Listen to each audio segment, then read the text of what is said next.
물을 달라고 하는 이가 누군지 안다면 네가 나에게 오히려 물을 달라고 했을 것이다 라고 말씀하시고, 그리고 여인에게 나는 마르지 않는 샘, 마르지 않는 생수다 라고 말씀해 주셨습니다. 예수님과 지금 여인의 만남은 어떤 만남입니까? 구원의 만남이에요. 생명의 만남이에요. 예수님을 지금 만난 상태에 있지만 이 여인은 지금까지 삶을 어떻게 살아가는 것입니까? 이 땅에 시선을 멈추고 살아갔다라는 거예요. 이 세상에 여전히 머물러서 살아가고 있는 모습을 보여주고 있으면서, 주여 그러면 그 물 나에게 주셔서 내가 이제는 물기르러 오지 않게 그 생수의 물로 내가 잘 먹고 잘 살게 해주십시오 라고 예수님께 권하죠. 아직까지도 예수님을 깨닫지 못한 상태, 우리의 상태와 똑같다라고 말씀드렸습니다. 우리는 빛 대신 예수, 생명 대신 예수님이 우리와 지금 함께하고 있지만 이것을 깨닫지 못하고 살아가고 있어요. 우리가 여전히 예배에 나와 하나님을 경배하고 찬양한다라고 하지만 여전히 세상에 머물러 있는 우리들의 모습을 바라보면서 이 여인의 모습이 즉 우리의 모습과 같다라는 것이죠. 분명한 것은요, 하나님을 섬기고 바라봄에 있어서 우리가 유일하게 구하고 유일하게 하나님께 나가야 되는 그것은 바로 생명만이 유일한 구함의 대상이어야 된다라는 것입니다. 그 생명은 나의 생명도 물론 당연한 거고요. 그리고 다른 사람의 생명을 구하는 것에 우리가 강구하는 기도가 되어져야 된다라는 거예요. 세상의 물질의 가치를 놓고 기도한다는 것은 여전히 예수님을 만났지만 깨닫지 못한 니고데모의 어두움과 같은 형태를 보여주고 있는 것입니다. 유대인들이 지금 딱 그 상태죠.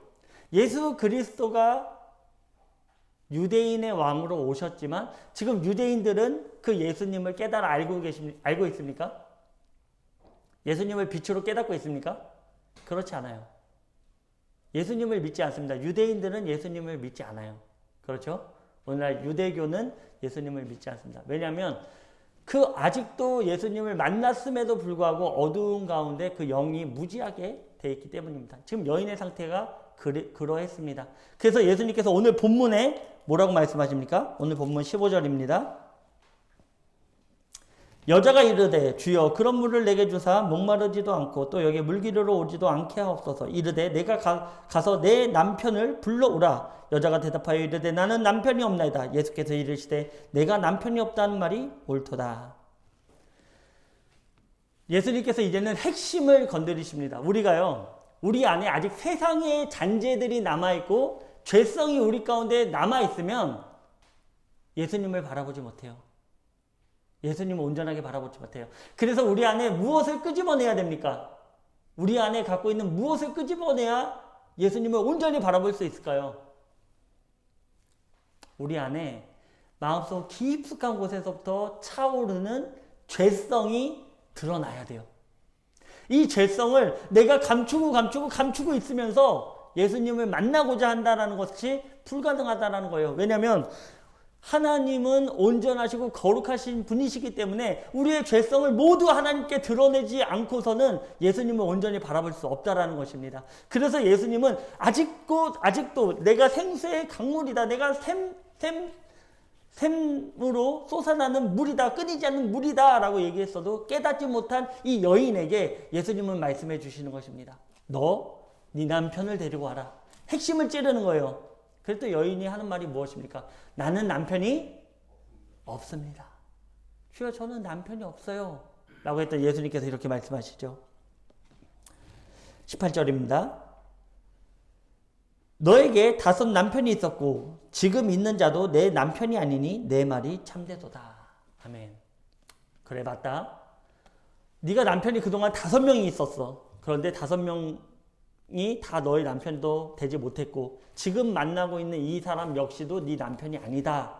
6번째 사람도 너의 진정한 남편이 아니다 라고 말씀해 주시는 거예요. 여인이 그동안 왜 사마리아에서 왜 그 시간에 물을 기르러 왔을까요? 최소 이 5번의 당시에 여인이 이혼을 당하는 사유는 궁극적인 이유는 하나입니다. 하나예요. 그것이 뭐냐면 다른 사람과 불륜을 저질렀던지 그랬을 때만이 파혼을 당하는, 당시에 그랬어요. 법이 그랬습니다. 근데 이 여인이 최소 다른 이유를 막론하고 5명의 남자를 만났다라는 것은 그 중에 한 번은 분명히 이런 이유가 껴 있었다라는 증거가 될 수 있어요. 그러니까 지금 이 여인의 상태는, 이 여인의 이 지금의 상태는 무엇을 나타내냐면 불완전한 죄 가운데 허덕이고 있는 인생들을 얘기하고 있는 것입니다. 가장 사마리아인 중에서도 일반 사마리아인하고 유대인들이 상종을 한다라고 했습니까? 상종을 합니까? 상종 안 해요. 그런데 당시에 너무나 당시의 문화가 그랬다라는 거예요. 오늘날과는 전혀 상관없이 당시의 문화는 남자들만, 장정, 그것도 어린애들도 숫자로 넣지 않고 장정만, 그러니까 18세 이상 된 남자들만 숫자를 셌습니다. 그러니까 여성의 위치가 당시에 굉장히 낮아져 있었다라는 것이죠. 오늘날에도 그렇지 않습니까? 그래서 여인의 위치를 동등하게 여기는, 사실 우리 구세군이 이 남녀 평등을 외치는 교단 중에서도 앞서서 가고 있습니다. 왜냐하면 우리는, 저도 사관이지만 여사관님도 사관입니다. 여성과 남성이 동등한 위치에서 사역을 할 수 있게끔 했고요.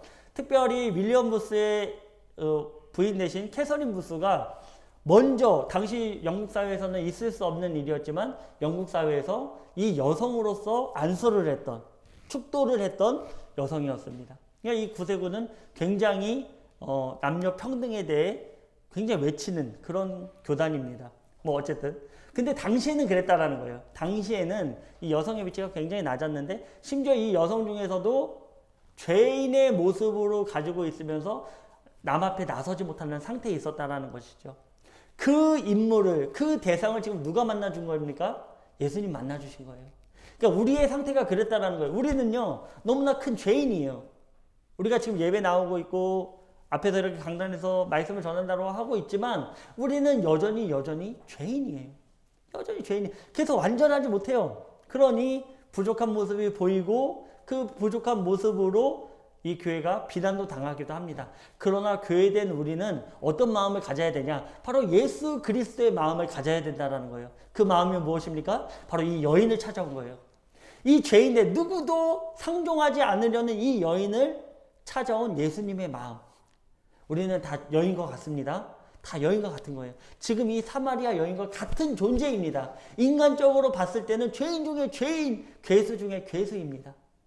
그러나 이 괴수를 누가 만나준 겁니까? 예수님 만나주신 거예요. 하나님의 친히 찾아오셔서. 니고데모는요, 유대인의, 바리새인의 지도자인, 유대의 지도자입니다. 근데 이 니고데모는 예수님을 밤에 찾아갔어요. 그런데요, 이 사마리아 여인은 낮에 누가 찾아간 것입니까? 사마리아 여인이 예수님 찾아갔습니까? 아니요. 예수님이 이 사마리아 여인을 찾아갔다라는 것입니다. 바로 죄인된 자들에게 예수님께서 친히 찾아와 주시는 것입니다. 바로 우리에게 찾아와 주시는 거예요. 그러면서 이 여인에게, 그 상태에 있는 여인, 너가 가지고 있는 그 모든 죄성, 그 안에서 가지고 있던 모든 죄성을 예수님께서 이제 끄집어냅니다. 감출 게 없는 거예요. 예수님 앞에 우리의 모습들, 우리의 이 나약하고 아직도 죄인된, 나조차도 모르는 이 죄들, 내가 이 남성들을 만나왔지만, 이 남편이라고 하는 사람들을 만나왔지만, 이 사람들의 만남이 어떤 의미를 갖고 있는지조차 몰랐던 이 여인에게, 아, 이것이 내가 제대로 살아온 것이 아니군요 라고 깨닫는 시점이라는 것입니다. 남편을 불러와라. 남편이 없습니다. 그렇다. 네가 5 남편이 있었고 지금 남편도 네 남편이 아니다 라고 그 안에 가지고 있던 모든 죄성을 예수님께서 끄집어냅니다. 예수님을 제대로 만나면요, 회개의 눈물이 나오는 것입니다. 진정으로 내 안에 갖고 있던 모든 죄성이 드러나기 때문에 주님 앞에 엎드려질 수밖에 없는 거예요. 그때만이 우리의 모든 죄성이 드러나고 실질적인 예수님을 만났을 때만이 우리가 고백할 수 있는 고백들이 있어요. 뭐라고 고백합니까? 19절입니다. 여자가 이르되 주여 내가 보니 선지자로소이다. 아멘. 여기서 선지자로소이다 라는 뜻은 당신이 메시아입니다. 당신은 나의 모든 것을 알고 있습니다. 당시에 선지자들이 하는 역할이 무엇이었을까요? 선지자들이 하는 역할, 궁극적으로는요, 죄를 지적하는 거예요. 죄를 지적하는 것입니다. 그리고 그 죄의 지적 이후에 이루어지는 사건은 예배의 자리로, 하나님을 경배하는 자리로 이끄는 대상이었다라는 것이죠. 이 예수님을 제대로 만난 여인은 이때서야 비로소 고백을 하게 됩니다.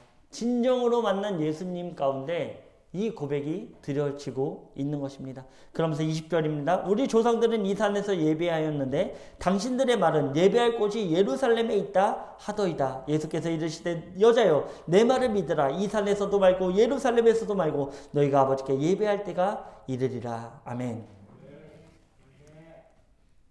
예수님을 만나면요, 예수님을 진정으로 만나면 이 여성과 같이, 이 여인과 같은 고백이 이루어지는 것입니다. 여기서 지금 여인이 말하는 것은 이 산에서 예배하였는데 당신들이 말하는 예배할 곳은 예루살렘에 있다. 당시 유대인들은요, 예루살렘 성전에서 예배를 드렸고요, 사마리아인들은 어디서 예배를 드렸을까요? 예루살렘에 내려가지 못해요. 그러니 어디에서 예배 드렸을까요? 바로 그리심 산에서 예배 드렸습니다. 복이 선포되어졌던 그 땅에서 예배를 드렸다라는 것이죠. 여기서는 장소적인 개념으로 묻는 것 같아요. 그리심산에서 드리는 게 맞습니까? 예루살렘에서 드리는 게 맞습니까? 이것은 장소를 묻는 게 아니에요. 여기는 지금 무엇을 묻는 것입니까? 바로 어떻게 예배 드리는 것이 온전히 하나님께서 받으시는 예배가 되겠습니까? 라고 묻는 거예요. 예수님을 만나면요, 하나님을 경배하는, 하나님께 진정으로 드리는 예배를 찾게 된다라는 것입니다. 예수님께서는 그러죠. 내 말을 믿어라. 이제는 이 산에서도 말고 예루살렘에서도 말고 바로 너희가 아버지께 예배할 때가 이르리라. 아멘. 이제는 구약의 예수님 전에는 불완전한 제사였습니다.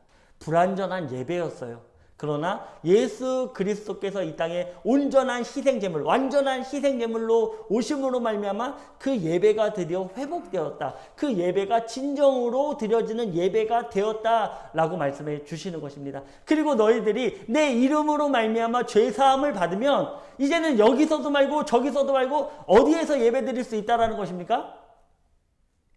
바로 희생제물이 너희 안에 함께하기 때문에 지금 여기서, 그래서 우리가 교회라는 것은 교회 당을 말하는 게 아닙니다. 예배의 당을 말하는 게 아닙니다. 교회는 누구를 나타내고 있는 것입니까? 교회는 나를 나타내고 있는 겁니다. 교회라는 것은 에클레시아로 내 자신이 교회입니다. 우리 여기에 모여있는 모든 분들이 지금 교회예요. 교회가 모여서 교회 모임 가운데 예배를 드리고 있는 것입니다. 그러니 내 안이 이제는 무엇이 된 것입니까? 하나님의 성전이 된 거예요. 우리 안에 하나님의 성전이 됐기 때문에 이제 이 성전을, 우리의 몸이 거룩한 산 제사로, 이 몸이 하나님의 성전이 된 것입니다. 그렇기 때문에 우리 안에 더러운 것을 가지고 있으면 안 돼요. 더러운 것을 가지면 예수님께서 무엇 하신다고요? 성전에 오셔서 무엇 하십니까? 뒤집어 엎는 거예요. 장사치들 내쫓는 거예요. 그것이 한 번으로 이루어지지 않죠. 십자가에 달리시기 전에도 성전에 가서서 성전을 척결하십니다. 청결하게 하세요. 계속 이루어지는 사건이에요. 사실 우리 가운데. 예수님께서 우리 안에 우리의 몸된 성전이기 때문에 이제는 예수 그리스도를 나의 구주로 고백한 우리 모두들은 우리 몸이 이제 하나님의 거룩한 성전이 된 것입니다. 이 거룩한 성전에 더러운 것을 붓는다면, 가증한 것, 멸망한 가증한 것이 우리 몸에 있다라고 한다면 예수님께서 오셔서 하는 것이 무엇입니까? 계속해서 예수님께서 우리에게 오셔서 하시는 일이 그 성전에 더러운 것 다시 뒤엎는 거예요. 우리 삶이 예수님 앞에 바로 온전히 서는 그날까지 계속 이루어지는 사건들이라는 거예요. 우리가 하나님의 거룩한 성전이 됐기 때문에 이 성전에서 너희들이 이제 예배 드릴 수 있다라는 거예요. 여기서도 말고 저기서도 말고 지금 너희들이 있는 여기서 얼마든지 하나님을 예배할 수 있다라는 것입니다. 22절입니다. 너희는 알지 못하는 것을 예배하고 우리는 아는 것을 예배하노니 이는 구원이 유대인에게서 납니다. 아버지께 참되게 예배하는 자들은 영과 진리로 예배할 때가 오나니 곧 이때라. 아버지께서는 자기에게 이렇게 예배하는 자를 찾으시느니라. 아멘. 자, 이제는 예배를 드릴 때 너희들이 영과 진리로 예배하는 때가 온다라고 하고 있습니다. 영과 진리로 너희들이 예배하는 날이 온다. 이것은 무슨 의미일까요? 그래서 우리가 지금 제목이 영과 진리로 아닙니까? 하나님께 예배드리는 자들은 영과 진리로 예배할지니라 라고 하신다는 것이 24절 우리가 한 목소리로 같이 봉독하겠습니다. 시작. 하나님은 영이시니 예배하는 자가 영과 진리로 예배할지니라. 아멘. 이거 잘 들으셔야 돼요. 예배를 드린다는 것은 예배를 드리기 위해서는 영과 진리를 가지고 예배 드려야 돼요. 구약의 내용으로 제가 말씀을 드리자면 제사를 드리러 갑니다. 제사를 드리러 가요.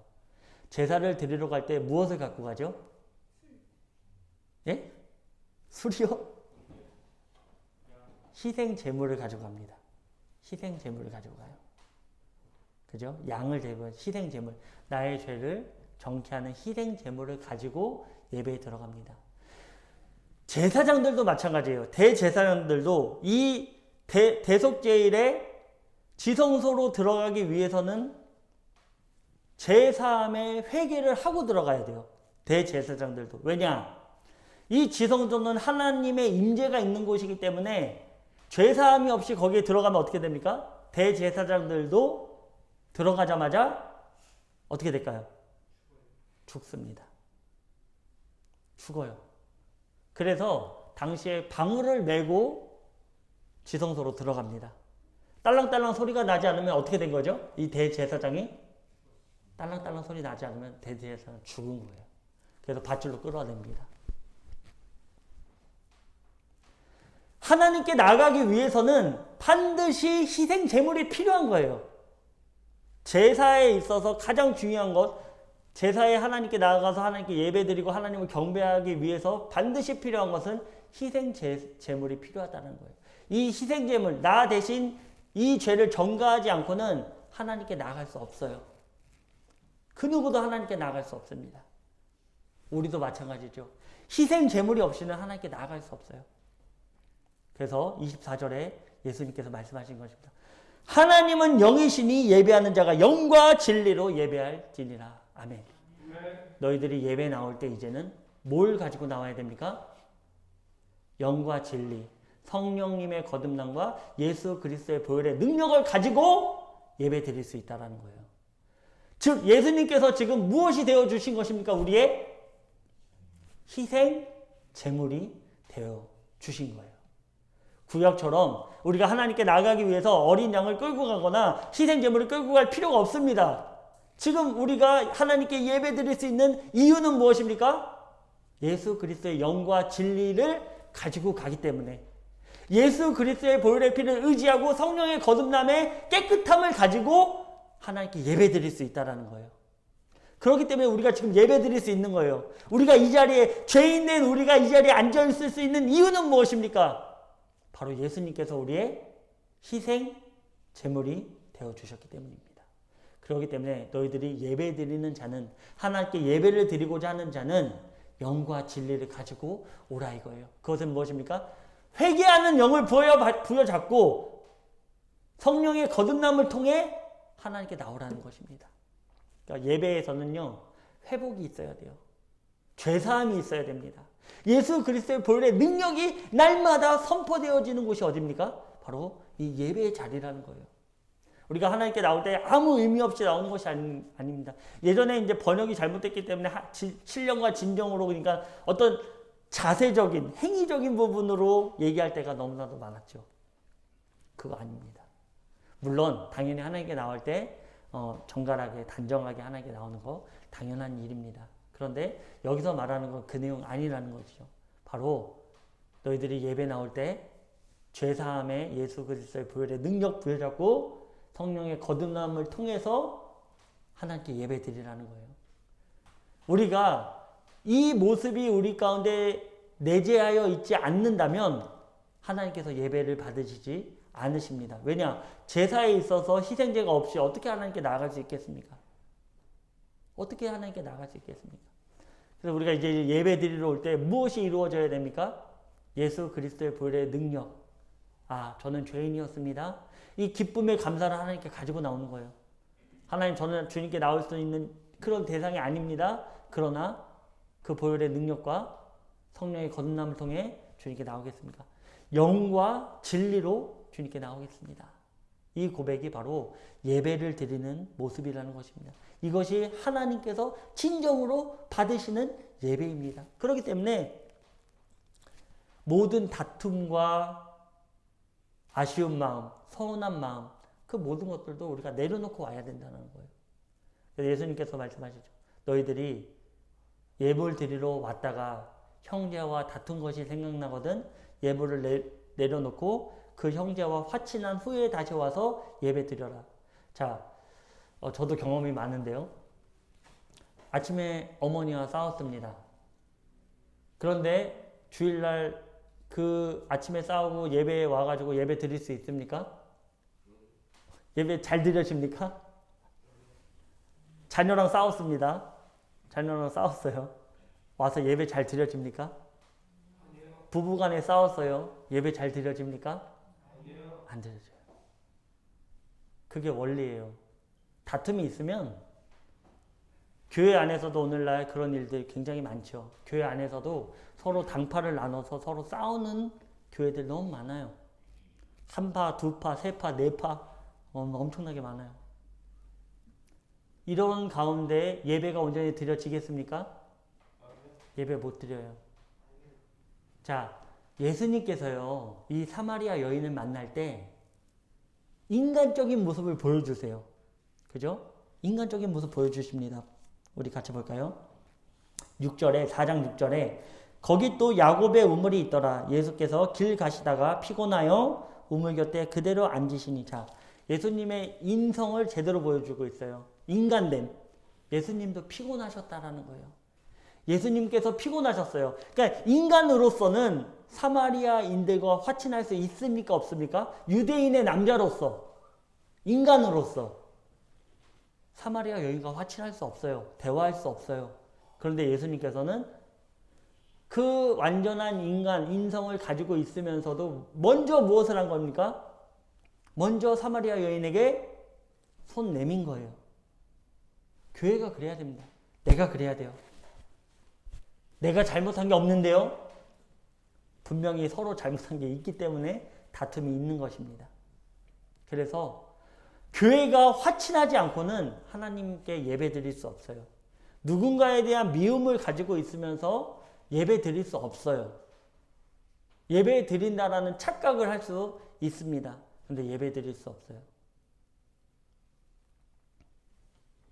그렇기 때문에 우리가 영과 진리, 내 안에 오신 예수님, 나의 죄성을 드러내 주신 진정한 그 예수님을 만나게 되면 회복하게 되는 것입니다. 공동체가 회복되게 되는 것이고요.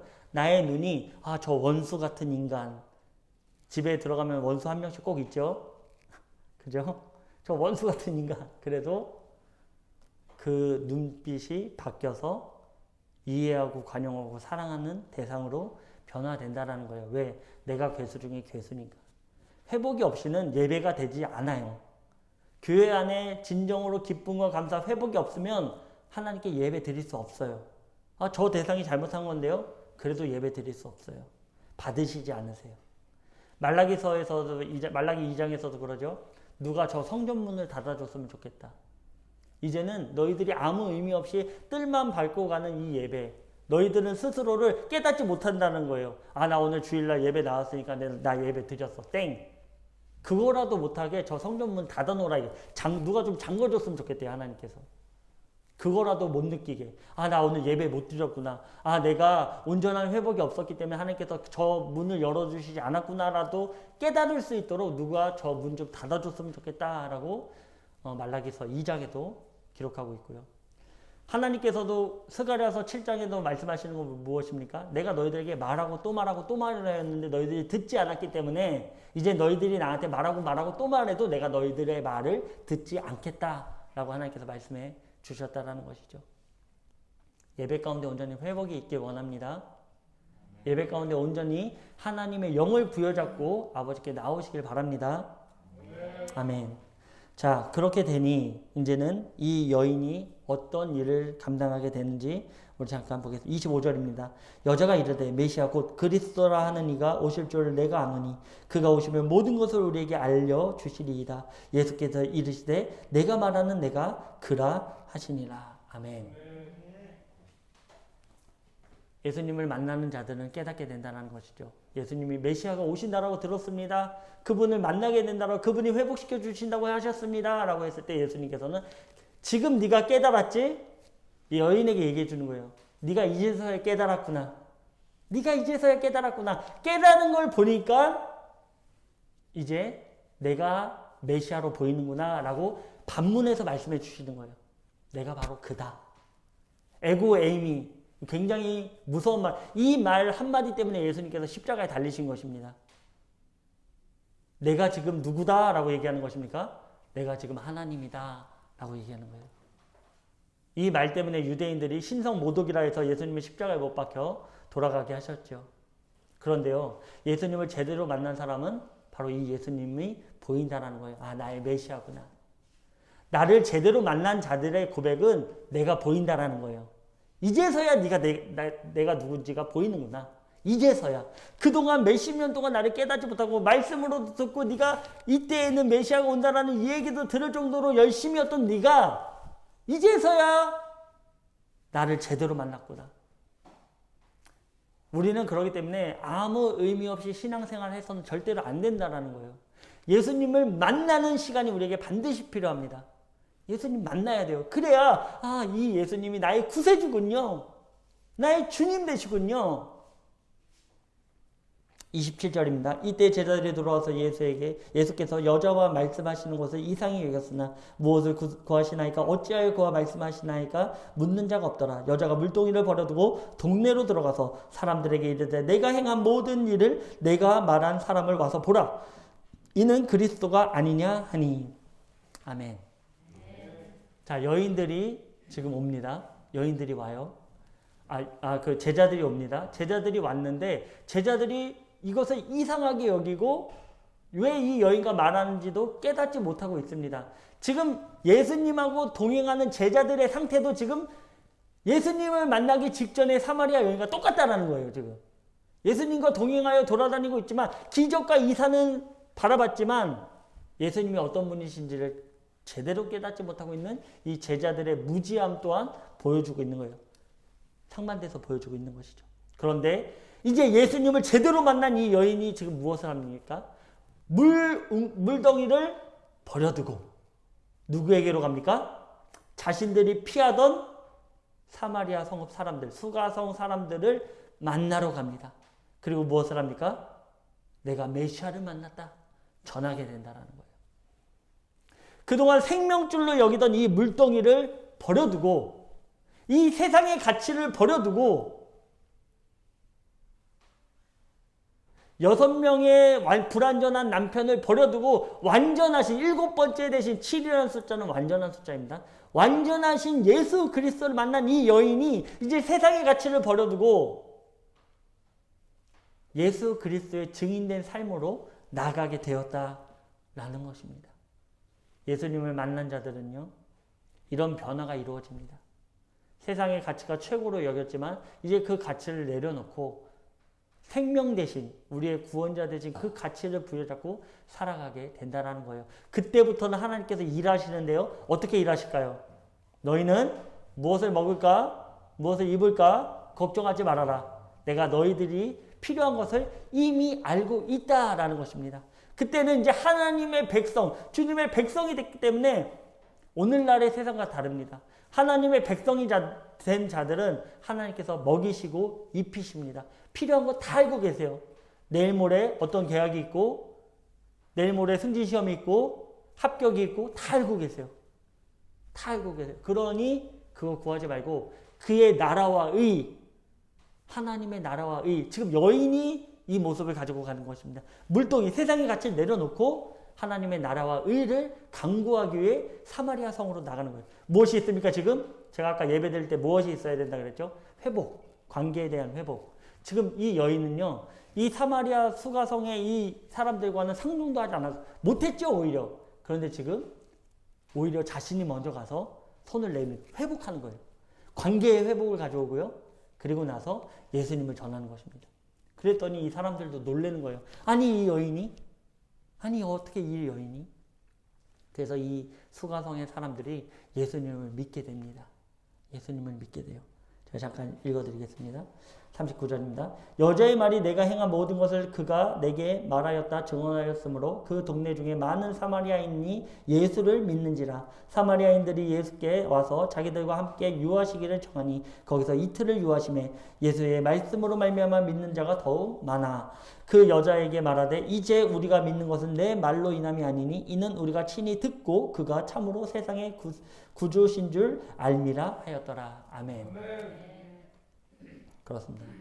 우리 안에 진정한 예배, 영과 진리로 예수님을 부여잡고 이 예배 자리에 나오시길 바랍니다. 그때 우리 안에 모든 죄성이 드러날 것이고 모든 회복을 통해 하나님께서 영광 받으실 것입니다. 이 진정으로 드려지는 예배를 하나님께서 찾으시고 기다리신다는 사실입니다. 또 그것으로 끝나지 말고 그 예수 그리스도의 능력을 부여잡고 이 세상의 가치를 쫓지 말고 오직 하늘의 가치를 쫓아 아버지께 영광 올려드리고 우리의 삶 가운데 하나님이 내려주시는 윤택한 만나와 매출하기를 받아 누리시기를 주님의 이름으로 축원드립니다.